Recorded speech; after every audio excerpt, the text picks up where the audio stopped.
औज़ुबिल्लाहिमिनश्शैतानिर्रजीम बिस्मिल्लाहिर्रहमानिर्रहीम। अस्सलाम वालेकुम दोस्तों, मैं हूं मोहसिन रज़ा और आप लोग देख रहे हैं 24/7 टीचर्स ऑनलाइन। दोस्तों, हमने पिछली क्लास से अपनी एक नई class computer architecture and assembly language programming की क्लास शुरू की थी और आज उस सीरीज़ का हमारा दूसरा लेक्चर है। दोस्तों, पिछले लेक्चर के अंदर मैंने आप लोगों को बताया था कि असेंबली लैंग्वेज प्रोग्रामिंग बेसिकली हम क्यों करते हैं। दोस्तों, आज की क्लास का हमारा जो टॉपिक है वो बेसिकली रजिस्टर इन असेंबली लैंग्वेज है। दोस्तों, आज की क्लास शुरू करने से पहले हम सबसे पहले ये देख लेते हैं कि हमने अपनी पिछली क्लास के अंदर कौन सी चीज़ें कवर अप की थी।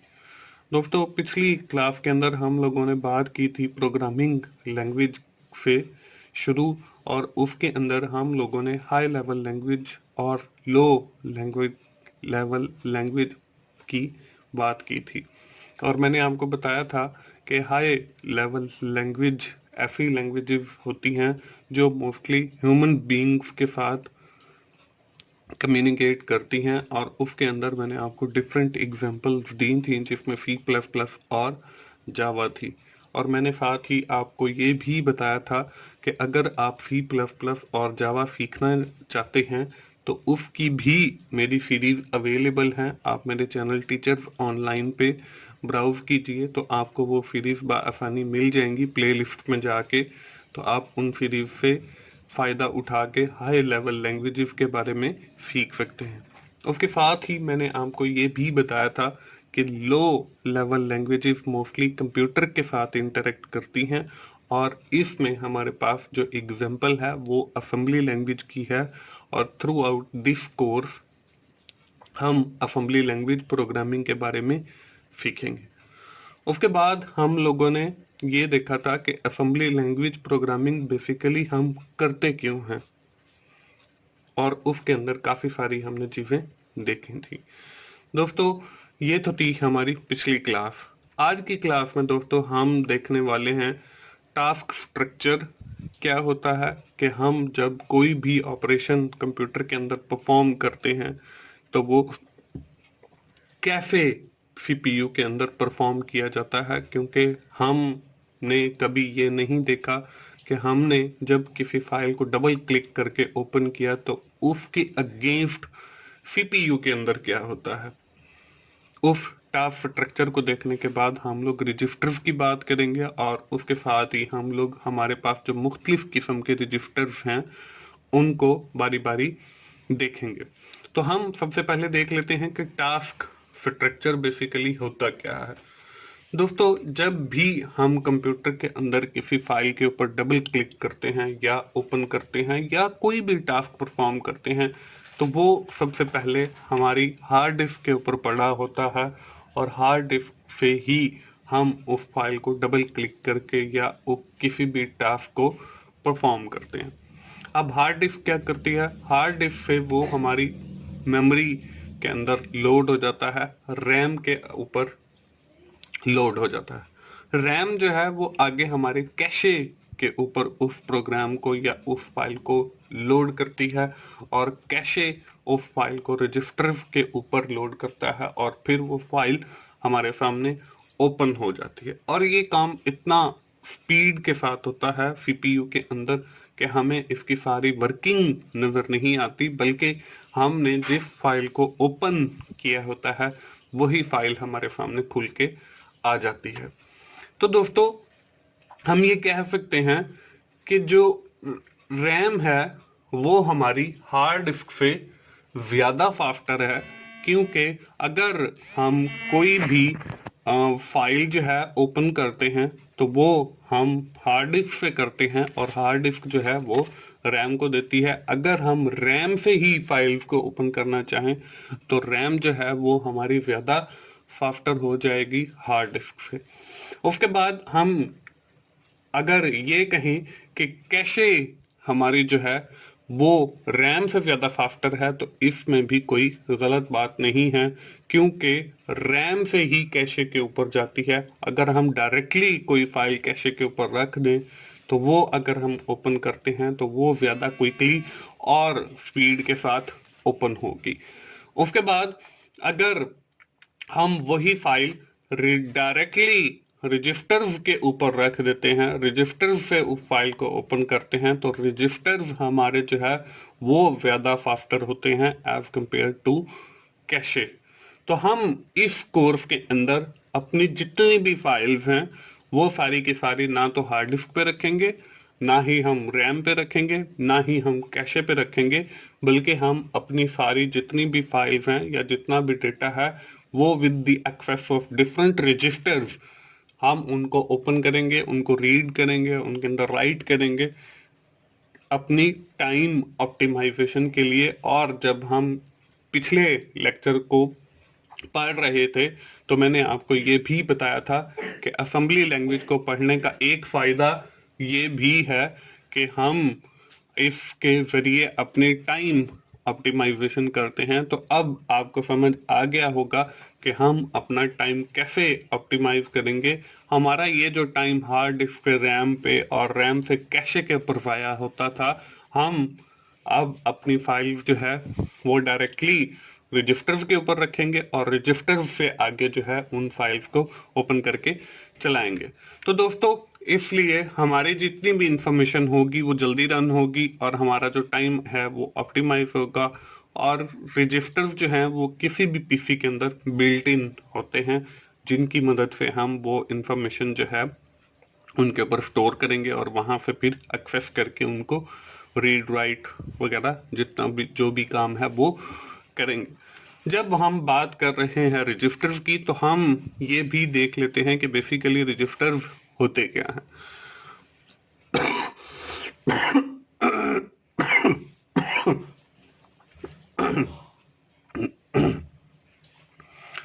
Registers are fastest storage area, are quickly accessible memory location available to computers, central processing unit के रजिस्टर्स जो हैं वो हमारे फास्टेस्ट स्टोरेज एरिया है और ये हमें क्विकली एक्सेसिबल होता है हमारे सीपीयू के अंदर, हमारे सेंट्रल प्रोसेसिंग यूनिट के अंदर। Registers usually consist of small amount of fast storage, although some register have specific hardware function and may be read only or write only। अब ये हमारी सबसे जो है फास्ट स्टोरेज है, लेकिन इसकी जो अमाउंट होती है, इसकी जो स्पेस होती है वो बहुत कम होती है। अब इसमें कुछ रजिस्टर्स जो हैं वो हमें रीड ओनली की फंक्शनैलिटी प्रोवाइड करते हैं और जो कुछ रजिस्टर्स हैं वो हमें सिर्फ राइट ओनली की फंक्शनैलिटी प्रोवाइड करते हैं। इन 1971 the first resistor is used in Intel 4004 by Frederick Fagan। अब 1971 के अंदर हमारा जो एक कंप्यूटर बना इंटेल 4004, उसके अंदर पहली बार जो है वो रजिस्टर्स का इस्तेमाल किया गया और फेडरिको फैगिन नामी एक साहब थे, उन्होंने सबसे पहले जो है रजिस्टर का इस्तेमाल कंप्यूटर्स के अंदर किया to access the data quickly and fastly. तो ये हमारे रजिस्टर्स हैं। अब दोस्तों बारी आती है कि हम डिफरेंट टाइप ऑफ रजिस्टर्स की बात करें। दोस्तों हमारे पास कुल 14 टाइप्स के रजिस्टर होते हैं। हम बारी बारी इनको देख लेते हैं। हमारे पास जो सबसे पहला रजिस्टर होता है उसको हम कहते हैं एक्यूमुलेटर। अब एक्यूमुलेटर हमारे सीपीयू के अंदर कैसे होता है, फॉर एग्जांपल ये हमारा एक सीपीयू है, ये जो आपको एक बॉक्स की शक्ल के अंदर नजर आ रहा है। इस बॉक्स के अंदर मैंने ये एक लाइन ड्रॉ की, एक पट्टी ड्रॉ की। अब ये जो पट्टी है ये हमारे एक रजिस्टर को रिप्रेजेंट कर रही है। अब हमारा जो सीपीयू है वो हमारे पास या तो 16 बिट का होता है या फिर हमारे पास 32 बिट का होता है या फिर हमारे पास 64 बिट का सीपीयू होता है। अब ये जो इसके अंदर आपको सीपीयू के अंदर पट्टी नजर आ रही है, जिसको हमने कहा कि ये रजिस्टर है, तो ये जो पट्टी की लेंथ है ये हमें बताती है कि हमारा जो रजिस्टर है वो कितने बिट्स का है। अब जब शुरू के अंदर हमारा रजिस्टर का इस्तेमाल शुरू हुआ 1971 के अंदर, तो हमारे पास जो सीपीयू होता था वो हमारे पास 8 बिट का होता था। अब हमारे पास जो रजिस्टर है वो एक्यूमुलेटर है, तो उन्होंने उस रजिस्टर का नाम जो है वो ए रख दिया। तो ये हमारा जो आपको पट्टी नजर आ रही है, इस रजिस्टर का नाम जो है उन्होंने ए रख दिया, और इस का जो साइज था वो हमारे पास 8 बिट था। अब फॉर एग्जाम्पल हमारे पास एक 16 बिट का जो है मैसेज आ गया या सिग्नल आ गया। अब ये 8 बिट या 16 बिट होते क्या हैं दोस्तों? जब हम कीबोर्ड से कोई भी एक वर्ड टाइप करते हैं तो वो बाइनरी शेप के अंदर जाके हमारी कंप्यूटर की मेमोरी के अंदर सेव होता है। अब देखें, यहाँ पे हमने अल्फाबेटिकली 16 वर्ड टाइप किए, तो ये हमारे पास बाइनरी की शक्ल में ऐसे 101010 और इसी तरह ये 10 एंड तक, ये हमारे पास कुल कोई 16 बिट्स हैं। तो ये हमने 16 डिजिट टाइप किए और ये हमारे कंप्यूटर की मेमोरी के अंदर जाके इस रजिस्टर के अंदर सेव होंगे। अब ये हमारा जो रजिस्टर है वो ए है और इसकी जो मेमोरी है वो तो 8 बिट है। तो हमारे कौन से 8 बिट्स जो हैं वो इस मेमोरी के अंदर जाके सेव होंगे। अब दोस्तों, हमारी ये जो 16 बिट्स नजर आ रही हैं, इसको दो हिस्सों में तकसीम किया जाता है। इसमें हमारी जो आपको राइट साइड में येलो कलर की बिट्स नजर आ रही हैं, हम इनको लो प्रायोरिटी बिट्स कहते हैं। और हमारी ये जो आपको लेफ्ट साइड पे व्हाइट कलर के अंदर बिट्स नजर आ रही हैं, इनको हम हाई बिट्स कहते हैं। अब सबसे पहले जो है हमारे इस 8 बिट वाले रजिस्टर के अंदर लो बिट्स जाएंगी और फिर हमारी जो है हाई बिट्स जाएंगी। तो हमारे 8 बिट्स का जो साइज है वो भी इंक्रीज किया गया 16 बिट के ऊपर, ताकि ये जो 16 बिट का सिग्नल हमें नजर आ रहा है ये पूरे का पूरा एक ही टाइम के अंदर इस रजिस्टर के अंदर शिफ्ट किया जा सके। तो जैसे ही हमारे सीपीयू के रजिस्टर का जो साइज है वो इंक्रीज किया गया, तो अब देखें 8 बिट जो है वो हमारी ये बन गई और 8 बिट जो है वो हमारी लेफ्ट साइड पे बन गई। और इस रजिस्टर का नाम भी चेंज करके जो है ए एक्स रखा गया। ए एक्स क्यों रखा गया? ए जो है वो हमारे पास 8 बिट के रजिस्टर का नाम था और एक्स जो है वो हमारे पास, मैं अभी आपको थोड़ी देर में बताता हूँ कि एक्स जो है बेसिकली एक्सटेंडेड फॉर्म है to increase the size of the register from 8 bits to 16 bit 16 bit. अब देखें हमारे पास 8 बिट्स जो हैं इसकी ये हो गई और 8 बिट्स जो हैं वो ये हो गई। अब इसके अंदर जो हमारे पास बिट्स आएंगी उनको भी रिप्रेजेंट किया गया ए एल के साथ। ए एल का मतलब ये है कि ए तो हमारा 8 बिट का रजिस्टर है और एल जो है वो यहाँ पे ये जो लो वाली हमारी 8 बिट्स हैं वो आ जाएंगी। इसी तरह जो आपकी लेफ्ट साइड है उसका नाम जो है वो ए एच रखा गया। ए एच जो है इससे मुराद ये है कि ए तो हमारे पास वही एक्यूमुलेटर है 8 बिट का रजिस्टर हमारा, और एच जो है वो हमारी हाई वाली जो बिट्स हैं वो आ जाएंगी। तो इस तरीके से हमारा ये जो 16 बिट का सिग्नल हमें एक रिसीव हुआ था वो हमारा सीपीयू के ए एक्स रजिस्टर के अंदर ए एल के ऊपर लो बिट और ए एच के ऊपर हाई बिट्स का पूरे का पूरा इस रजिस्टर के अंदर सेव हो जाएगा और फिर हम इसको एक्सेस कर सकते हैं। With the increase of the data size हमारा जो है फिर 16 बिट से 32 बिट्स के ऊपर रजिस्टर जो है वो इंक्रीज हो गया। अब देखें यहाँ पे ये 16 बिट्स की और आ गई है, तो ये अब हमारा जो टोटल साइज है इस रजिस्टर का वो हमारे पास 32 बिट हो गया और इस रजिस्टर को हमने जो नाम दिया वो EAX दिया।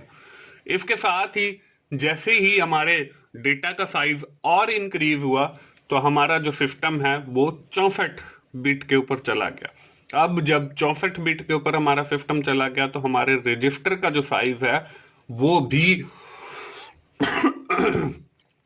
64 बिट के ऊपर चला गया। इसका नाम हमने रखा RAX। अब ये RAX क्या है, EAX क्या है, उसको हम देख लेते हैं। अब देखिए A जो है वो हमारे एक्यूमुलेटर मतलब 8 बिट का जो हमारा रजिस्टर है उसको रिप्रेजेंट कर रहा है। इसके साथ ही हमारा जो AX है, A तो एक्यूमुलेटर को रिप्रेजेंट करता है, X जो है एक्सटेंडेड टू 16 बिट को रिप्रेजेंट कर रहा है। इसमें E जो है वो एक्सटेंडेड टू 32 बिट्स को रिप्रेजेंट कर रहा है। इसी तरह जो R है वो रिच रजिस्टर मतलब 64 बिट के रिप्रेजेंट कर रहा है। तो अब आपको AAX, EAX और RAX का पता चल गया होगा। अब एक्यूमुलेटर करता क्या है? एक्यूमुलेटर जो है वो हमारी इनपुट और आउटपुट जो होती है उसको होल्ड करता है। जैसे हमारे पास एक दरवाजा होता है, हम उसी के जरिए घर के अंदर एंटर हो जाते हैं और उसी के जरिए हम घर से बाहर चले जाते हैं, तो वो हमारा एक एक्यूमुलेटर होता है। तो इसी तरह कंप्यूटर के अंदर जो हमारा एक्यूमुलेटर है वो एक दरवाजे का ही काम कर रहा है। उसी के जरिए हम घर के अंदर कंप्यूटर के अंदर एंटर होंगे और उसी एक्यूमुलेटर रजिस्टर के अंदर हम CPU से या घर से बाहर जो है वो वापस आएंगे। अब एक्यूमुलेटर के मुख्तलिफ हमारे पास नाम हो गए। इसमें हमारे पास A 8 बिट का रजिस्टर, AX जो है वो हमारे पास 16 बिट का रजिस्टर, EAX जो है वो हमारे पास 32 बिट का रजिस्टर और RAX जो है वो हमारे पास 64 बिट का रजिस्टर हो जाएगा। दोस्तों इसके बाद हमारा जो दूसरा रजिस्टर है वो हमारे पास बेस रजिस्टर है। अब बेस रजिस्टर क्या होता है? बेस रजिस्टर भी वैसे ही है जैसे आपका एक्यूमुलेटर है। अब वैसे ही यहाँ पे BX आ गया और लो वाली साइड पे आपका BL और हाई वाली साइड पे आपका BH आ गया। अब ये रजिस्टर करता क्या है? ये hold the address of data, कि आपने फाइल के अंदर जो डेटा लिखा होता है उसका जो एड्रेस है उसको अपने पास रखता है। इसके जो नाम है वही है कि आपका पहले एक्यूमुलेटर A से शुरू होता था, इसी तरह जो बेस है वो B से शुरू होता है, तो B आ जाएगा 8 बिट का, BX जो है वो आपका 16 बिट का और EBX आपका 32 बिट का और RBX जो है वो आपका 64 बिट का। तीसरा रजिस्टर आपके पास काउंटर रजिस्टर है। ये काउंटर रजिस्टर भी आपके इन्हीं रजिस्टर्स की तरह है। इसका फिर C जैसे आपका CX और CL और CH आ गया, ये CPU के अंदर इसकी रिप्रेजेंटेशन आ जाएगी। अब ये करता क्या है? ये काउंट्स करता है। जब हम लूप चला रहे हैं, हमने चीजों को काउंट करना है, हमने 1 से लेकर 10 तक गिनती प्रिंट करनी है, तो उसके लिए हम काउंटर रजिस्टर यूज करेंगे ताकि ये लूप चला सके। अब इसके नाम भी वही CX आपका 16 बिट के लिए, ECX 32 बिट के लिए और RCX आपका 64 बिट के लिए रजिस्टर होता है। इसके बाद हमारा डेटा रजिस्टर है। ये भी वैसे ही आपका CPU के अंदर रिप्रेजेंट हो रहा है DX से, DL आपका लो के लिए, DH हाई के लिए। और ये करता क्या है? डेटा फॉर आउटपुट, कि आपने फाइल के अंदर जो डेटा लिखा है उसकी आउटपुट जो है वो इस रजिस्टर के जरिए दिखाई जाती है। अब इसके जो नाम हैं वो भी वैसे ही हैं जैसे हम पहले अल्फाबेटिकली ए बी सी से पढ़ते आ रहे हैं। डी 8 बिट के लिए, डी एक्स 16 के लिए, ई डी एक्स 32 के लिए और आर डी एक्स आपका 64 बिट के लिए होता है। अब ये हमारे पास रजिस्टर्स का एक सेट बन गया और इसको हम कहते हैं, ये जो रजिस्टर्स हैं ये हमारे जनरल पर्पस रजिस्टर हैं। और आइंदा आने वाले लेक्चर्स के अंदर मैं आपको बताऊंगा कि जनरल पर्पस रजिस्टर किस काम के लिए होते हैं, हम इनसे कौन कौन से काम परफॉर्म करते हैं। इसके जरिए वैसे नॉर्मली हम हमारी जो मैथमेटिकल कैलकुलेशंस हैं उसमें एडिशन सब्ट्रैक्शन वगैरह, ये जो जनरल छोटे मोटे काम हैं ये सारे हम इनसे करते हैं। इसके बाद जो पांचवा रजिस्टर है वो हमारे पास कोड सेगमेंट का है। अब कोड सेगमेंट का जो रजिस्टर है दोस्तों, इनके नाम याद रखने के लिए बिल्कुल आप इनके जो हर जो रजिस्टर का नाम है उसका जो पहला हर्फ है वो उस रजिस्टर का नाम है। तो आपने ए से एक्यूमुलेटर, बी से बेस रजिस्टर, सी से आपका काउंटर, डी से डेटा और सी एस से आपका कोड सेगमेंट रजिस्टर आ जाएगा। अब सीपीयू के अंदर इसकी रिप्रेजेंटेशन कैसे होगी, वो सी एस से होगी, मतलब कोड सेगमेंट। ये करता क्या है, ये जो आप कोड लिखते हैं उसका जो एड्रेस होता है वो होल्ड करके रखता है। उसके बाद आपका जो नाम है वो सी एफ यूज होता है, चाहे आपका 8 बिट का सीपीयू हो, चाहे आपका 16 बिट का सीपीयू हो, चाहे आपका 32 बिट का सीपीयू हो, चाहे आपका 64 बिट का हो। इसके बाद जो अगला रजिस्टर है वो है डेटा सेगमेंट। अब डेटा सेगमेंट क्या कैसे सीपीयू के अंदर रिप्रेजेंट, वो डीएस से रिप्रेजेंट किया जाता है। ये क्या करता है, ये आपका डेटा का एड्रेस होल्ड करके रखता है और इसको हम डीएस से रिप्रेजेंट करते हैं। इसी तरह अगला जो रजिस्टर है वो आपका स्टैक सेगमेंट है। इसको हम सीपीयू के अंदर कैसे रिप्रेजेंट करते हैं, वो एस एस से करते हैं। अब यहाँ पे जो समझने वाली बात है वो स्टैक को समझ, स्टैक क्या होता है, स्टैक आपकी, जैसे आप घर में एक प्लेट्स रखते हैं वैसे ही एक समझ लें आपकी एक बार है जहां पे डेटा रखा जाता है।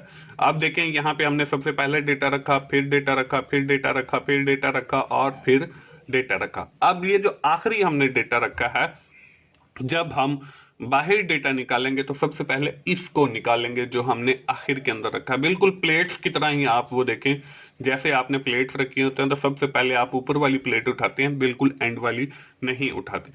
तो इसका जो आखिरी डेटा है इसको हम टॉप कहते हैं और जो इसके बाद वाला होता है इसको हम बेस कहते हैं। ऐसे नहीं है कि हम टॉप को छोड़ के बिल्कुल एंड वाला उठा लें। अब सीपीयू के अंदर इसको मैंने आपको पहले बता दिया, एस एस मतलब स्टैक सेगमेंट के जरिए। अब ये स्टैक सेगमेंट क्या करता है, स्टैक सेगमेंट बेसिकली आपका जो स्टैक है उसका जो एड्रेस है उसको होल्ड करके रखता है अपने पास और इसको हम एस एस से रिप्रेजेंट करते हैं। इसके बाद अगला जो रजिस्टर है वो एक्स्ट्रा सेगमेंट है। एक्स्ट्रा सेगमेंट क्या करता है, आप ना कोड सेगमेंट देखा, उसका जो एड्रेस है वो आपका सी एस के पास होता है।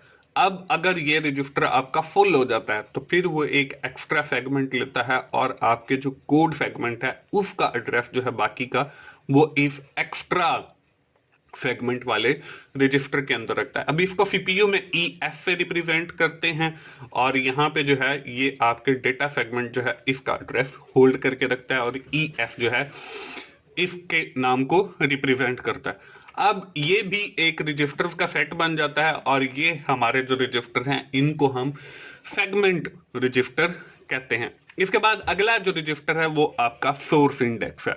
अब सोर्स इंडेक्स क्या होता है, यहाँ पे दोस्तों आपको इस सीपीयू के अंदर इसको एस आई से रिप्रेजेंट किया जाता है। अब यहाँ पे आपको एक कमांड नजर आ रही है, add DL comma B L. हम इन कमांड्स के बारे में विद इन डिटेल तो आइंदा अगले आने वाले लेक्चर के अंदर सीखेंगे, लेकिन यहाँ पे देखें ये कमांड यूज हो रही है ऐड के लिए कि दो नंबर को ऐड करो जो डीएल के अंदर पड़े हैं और बी एल के अंदर पड़े हैं। अब मतलब बेस रजिस्टर लो और आपका डेटा रजिस्टर जो है लो के अंदर जो वैल्यूज पड़े। अब इन दोनों में देखें कि एक आपकी सोर्स है और एक आपकी डेस्टिनेशन है, कि ये वाली आपकी सोर्स है, बी एल को ऐड करो डी एल के अंदर, ये आपकी डेस्टिनेशन है। इसी तरह अगली कमांड जो है वो आपकी देखें, ये आपकी ऐड 5BL। अब 5 को ऐड करो BL के अंदर, तो ये आपका 5 जो है वो सोर्स बन जाएगा और BL जो है वो आपका डेस्टिनेशन बन जाएगा। इसी तरह अगली कमांड अब देखें, इसके अंदर ऐड DL और 5। अब 5 जो है ये आपका सोर्स बन जाएगा और DL जो है वो आपका डेस्टिनेशन बन जाएगा। तो सीपीयू को कौन बताएगा कि कौन सी आपकी सोर्स है और कौन सी जो चीज है आपकी डेस्टिनेशन है, तो वो आपका सोर्स रजिस्टर और डेस्टिनेशन रजिस्टर बताएगा। तो सोर्स रजिस्टर जो है ये आपका जो सोर्स है उसका जो ऑपरेंड है उसको पॉइंट करता है और इसको हम एसआई रजिस्टर के नाम से लिखते हैं। इसके बाद अगला जो है वो डेस्टिनेशन का है। डेस्टिनेशन भी मैं आपको बता चुका हूँ, सीपीयू के अंदर आपका डी आई से जो है उसको रिप्रेजेंट किया जाता है और ये आपके डेस्टिनेशन ऑपरेंड को पॉइंट करता है और डी आई से जो है इसको रिप्रेजेंट किया जाता है। तो दोस्तों ये इन दो का भी एक फैक्ट है, इनको हम इंडेक्स रजिस्टर कहते हैं। इसके बाद अगला जो रजिस्टर है वो आपके पास इंस्ट्रक्शन पॉइंटर है। अब इंस्ट्रक्शन पॉइंटर क्या करता है, ये डिफरेंट इंस्ट्रक्शन देता है सीपीयू को कि ये करो ये करो ये करो ये करो। इसको हम आईपी से सीपीयू के अंदर रिप्रेजेंट करते हैं और ये नेक्स्ट इंस्ट्रक्शन को होल्ड करके अपने पास रखता है और आईपी से रिप्रेजेंट करते हैं। इसके बाद अगला जो है वो स्टैक पॉइंटर है।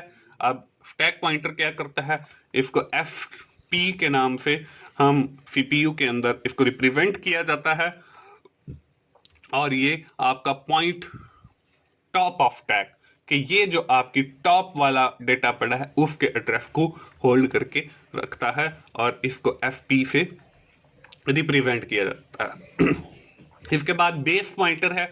अब बेस पॉइंटर क्या करता है, बेस पॉइंटर इसमें आपका बी पी से रिप्रेजेंट किया जाता है सीपीयू के अंदर और यहाँ पे देखें पॉइंट करता है बेस स्टैक को। यहाँ पे मैंने जब हम स्टैक पढ़ रहे थे तो मैंने आपको बताया था कि फर्स्ट वाला टॉप होता है और फिर उसके बाद वाला बेस होता है। तो बेस का जो एड्रेस होता है उसको ये बेस पॉइंटर रिप्रेजेंट करता है और इसको बी पी के नाम से जो है रिप्रेजेंट किया जाता है। तो ये पॉइंटर्स के भी कुछ रजिस्टर हैं, इनको हम कहते हैं स्पेशल पर्पस रजिस्टर। इसके बाद अगला और आखिरी जो 14वां रजिस्टर है वो आपके पास फ्लैग रजिस्टर है और ये फ्लैग रजिस्टर करता क्या है, ये सीपीयू के अंदर आपका एफ के नाम से रिप्रेजेंट किया जाता है और यहाँ पे देखें होल्ड करंट स्टेटस, आपकी जो करंट फाइल चल रही होती है या जो करंट इंस्ट्रक्शन चल रही होती है उसको होल्ड करके रखता है अपने पास और इसको हम एफ के नाम से रिप्रेजेंट करते हैं। तो दोस्तों ये 14 किस्म के हमारे पास रजिस्टर होते हैं। इसके अंदर मैंने आपको 8 बिट वाले, 16 बिट वाले और 32 बिट और 64 बिट वाले अलग अलग बताए। तो ये हमारे पास रजिस्टर होते हैं किसी भी सीपीयू के अंदर। तो दोस्तों ये थी हमारी आज की क्लास। हम क्विकली समराइज कर लेते हैं कि आज की क्लास के अंदर हमने क्या चीजें पढ़ी। हमने टास्क स्ट्रक्चर देखा, उसके साथ हमने रजिस्टर देखे और मुख्तलिफ अकसाम के हमारे पास जो रजिस्टर हैं, जिनमें हमारे पास जनरल पर्पस रजिस्टर हैं, जिनमें हमारे पास सेगमेंट रजिस्टर हैं, इसमें हमारे पास इंडेक्स रजिस्टर हैं, स्पेशल पर्पस रजिस्टर हैं, उनको देखा। दोस्तों मुझे उम्मीद है आपको असेंबली लैंग्वेज की इंशाल्लाह समझ आएगी और आप इससे फायदा उठाएंगे इस सीरीज से। दोस्तों अगर आपको मेरी वीडियोस अच्छी लग रही हैं तो उन्हें लाइक कीजिए, अपने दोस्तों के साथ शेयर कीजिए और कमेंट्स की सूरत में अपना फीडबैक दीजिए ताकि मैं और अच्छी वीडियोस आप लोगों के लिए बना सकूं। दोस्तों मिलते हैं अगली असेंबली लैंग्वेज की क्लास में, उस वक्त तक के लिए मोहसिन भाई को इजाजत दीजिए।